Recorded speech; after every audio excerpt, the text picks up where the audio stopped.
je vais maintenant vous écrire le modèle statistique qu'on va étudier. Il s'agit du modèle multiplicatif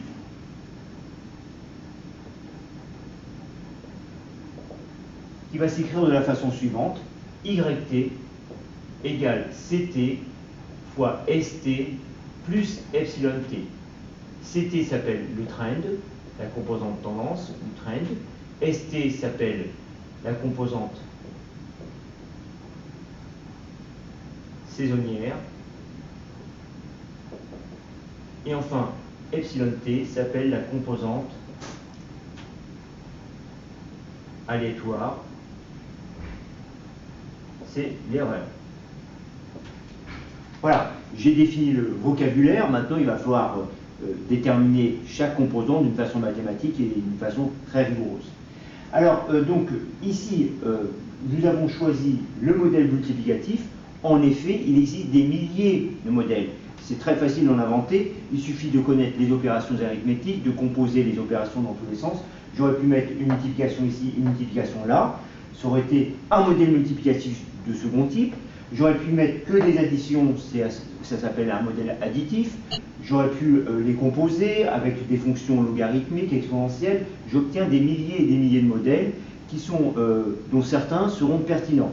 Alors donc, dans des logiciels comme Excel, vous avez déjà quelques modèles qui sont très bien faits, comme le modèle linéaire, qu'on va étudier justement, modèle polynomial, modèle exponentiel, modèle logarithmique.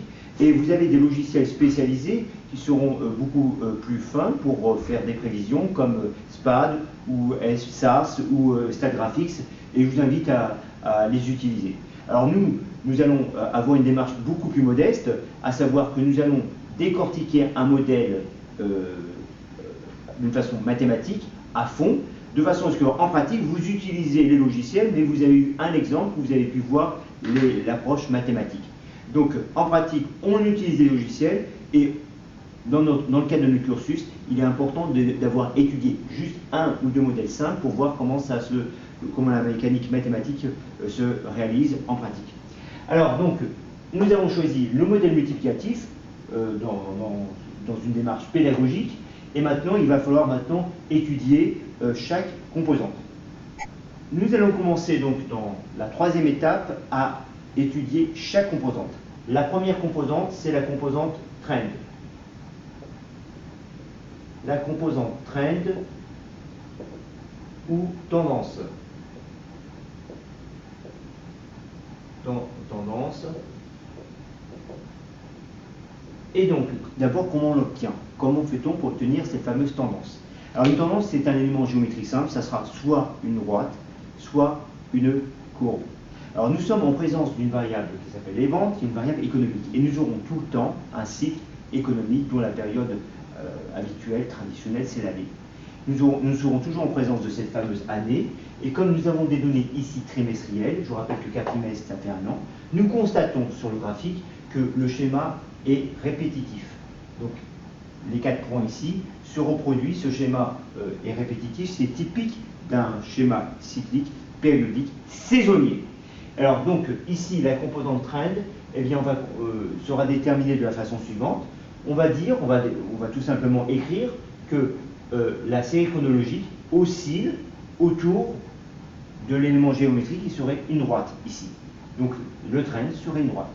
On peut avoir une autre approche en observant les pics maxima ou les pics minima et constater que les pics maxima s'ajustent à peu près sur une droite, aussi bien en haut qu'en bas.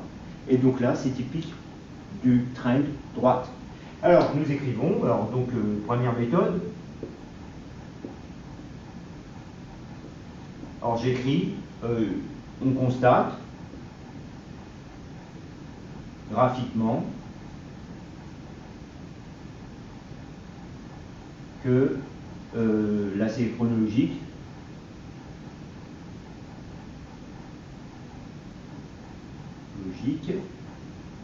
la série chronologique oscille autour d'une droite.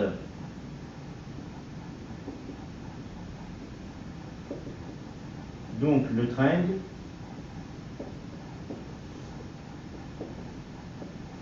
est une droite.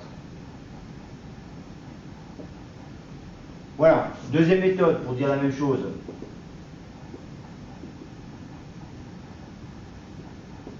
On constate,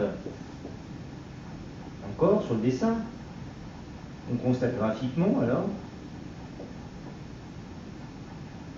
que les pics des maxima, alors maxima ou minima, il n'y a pas d'S à maxima parce que c'est déjà le pluriel de maximum. On constate graphiquement que les pics des maxima s'ajustent sur une droite. Donc,